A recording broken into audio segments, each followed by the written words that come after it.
Veillez, car vous ne savez pas quand le Seigneur viendra. Nous aimons prévoir, organiser, maîtriser, et il faut le faire. Mais Dieu est au-delà de toutes nos constructions, et c'est très heureux, car il sait mieux que nous ce qui est bon. Et en plus, Jésus nous le redit dans l'Évangile, il a promis de nous surprendre. Le Seigneur viendra. Une affirmation de foi, nous le redirons dans le credo. Mais de quelle venue s'agit-il? Un jour, le Seigneur viendra en gloire, comme il l'a promis. Peut-être ce soir. Serait-ce une bonne nouvelle qu'il revienne ce soir? Nos sentiments sont certainement mélangés. On a encore tant de choses à faire, à vivre ici-bas. Et puis, il est probable que nous ne nous sentons pas vraiment prêts. Nous ne voudrions pas être de ceux qui sont laissés. Pourtant, la venue du Christ en gloire est la plus belle des espérances, et si c'était ce soir, ce serait un cadeau de Dieu. Mais le Seigneur vient aussi dans notre quotidien. Que nous soyons au champ, au travail, à la maison, bien absorbés par nos tâches, et voilà que Dieu surgit. Comment? Souvent bien discrètement. Il peut se faire proche dans les épreuves de la vie, un deuil, une maladie, un bouleversement qui nous ramène à l'essentiel. Il se révèle aussi tout particulièrement ces dernières années dans la vie de jeunes et d'adultes, pourtant éloignés de la foi chrétienne, qui font l'expérience d'une rencontre du Christ. L'irruption de Dieu dans une vie, un peu indépendant de tous nos efforts pastoraux, cela ne cesse de nous étonner, de nous émerveiller et aussi de nous questionner. Cela rejoint la prophétie d'Isaïe. Vers la maison du Seigneur afflueront toutes les nations.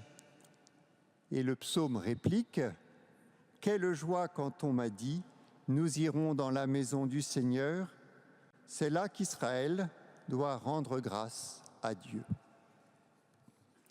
Dieu vient aussi de bien d'autres manières, à travers les plus pauvres, les personnes fragiles, les personnes victimes d'abus, les migrants, à travers aussi nos frères et sœurs qui nous édifient, nous stimulent, nous réveillent. La vraie question n'est donc pas « est-ce que Dieu viendra ?» Il vient, et de tant de manières, mais plutôt « comment l'accueillons-nous » Est-ce que j'accepte de me laisser déranger par sa présence, par ses appels? Monseigneur le nonce, quand vous m'avez transmis l'appel du Saint-Père à quitter Saint-Étienne pour Bourges, cela m'a franchement dérangé, vous vous en êtes peut-être un peu aperçu. J'étais bien à Saint-Étienne. Et puis, au bout de quelques jours, après avoir un peu prié, j'ai compris que c'était à accueillir comme un appel du Seigneur, et je vais être bien à Bourges, puisque le Seigneur m'y appelle. Nos vies sont faites d'événements qui nous surprennent, pour nous ou pour nos proches. Les années qui passent avec les changements que cela impose, et puis il y a sans cesse de nouveaux défis à accueillir, à relever, sans parler des événements qui touchent nos proches, qui touchent notre société, qui touchent notre monde. Par-delà les interrogations, les peurs, les incertitudes, tous ces changements ne sont pas tant des catastrophes à déplorer que des événements à accueillir. Ils sont là, à accueillir avec le Seigneur. Ils nous appellent à un dépassement. Alors ils peuvent donner sur une nouvelle dimension de notre vie. Dieu n'est pas celui qui nous envoie des épreuves pour nous embêter, mais celui qui nous aide à les traverser, qui ouvre sans cesse un chemin de vie devant nous. Frères et sœurs, avons-nous ce désir d'accueillir le Seigneur dans nos vies, pas seulement à la fin des temps, ou au moment de notre mort, mais aujourd'hui? Comment pourrions-nous avoir le cœur plus ouvert et disponible pour accueillir sa présence au cœur de chacune de nos vies, dans la vie de notre Église, avec les bouleversements qu'elle vit? Certains sont difficiles, d'autres sont heureux.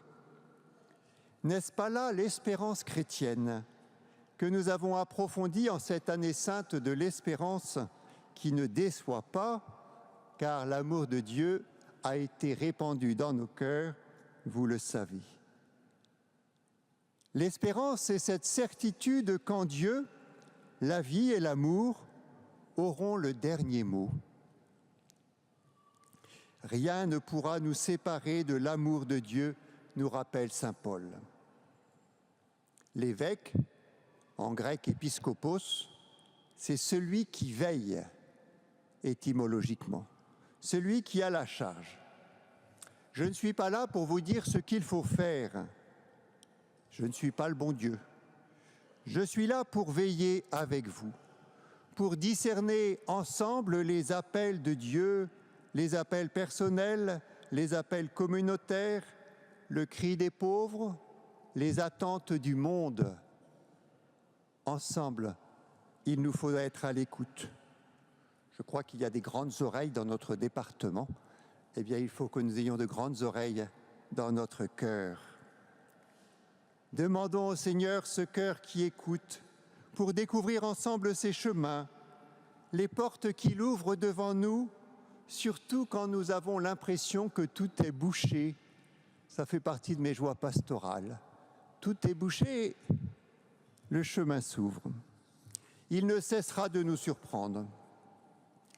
Alors les tensions qui peuvent traverser notre Église, nos familles, notre société, notre vie souvent tourmentée, dans ce monde perturbé, avec toutes nos fragilités et nos peurs, deviennent autant d'appels à aimer, à se dépasser. Revêtons les armes de lumière, dit saint Paul. Les armes de l'Évangile. C'est quoi les armes de l'Évangile? On est un pays de l'armement, et nous on va se spécialiser dans les armes de l'Évangile. C'est la foi, l'espérance et la charité. En acceptant d'être démunis pour être capable d'accueillir et de donner. Si on n'est pas pauvre, et il y a bien des manières d'être pauvre, on ne sait pas accueillir et on risque de ne pas savoir donner. Dans l'Eucharistie, le Christ est présent aujourd'hui, au milieu de nous, comme celui qui veut se donner à chacun. Accueillons-le et accueillons-le ensemble. C'est dans cette communion au Christ que se fait la communion entre les chrétiens et la communion dans notre Église, dans notre diocèse.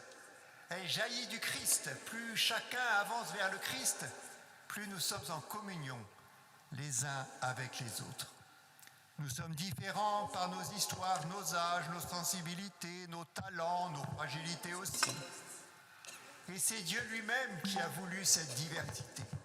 Il suffit de regarder la nature, une infinie diversité, l'humanité aussi, elle est diverse. Et c'est le projet de Dieu. Et les richesses, lorsque nous la vivons dans la communion, chacun, et quand je vois tous vos visages et à travers vous, tous ceux qui habitent ce Berry, chacun a quelque chose d'unique à donner et d'unique aussi à partager et à recevoir. Chacun est appelé à un dépassement dans l'accueil de l'autre et à travers lui de Dieu. La vie n'est-elle pas cet échange permanent qui fait le cœur même de la vie de Dieu? En Dieu, le Père et le Fils se donnent mutuellement l'un à l'autre dans l'Esprit Saint et Dieu nous a fait à son image. Vivre, c'est être capable d'accueillir, capable de donner.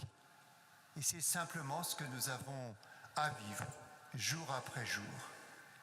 Oui, le Christ nous rassemble pour que par lui, avec lui et en lui, nous puissions accueillir tout ce que nous avons à recevoir de Dieu et des autres et nous donner dans le quotidien de nos vies. N'est-ce pas cela, accueillir le Seigneur qui vient et être veilleur au cœur de ce monde? Amen.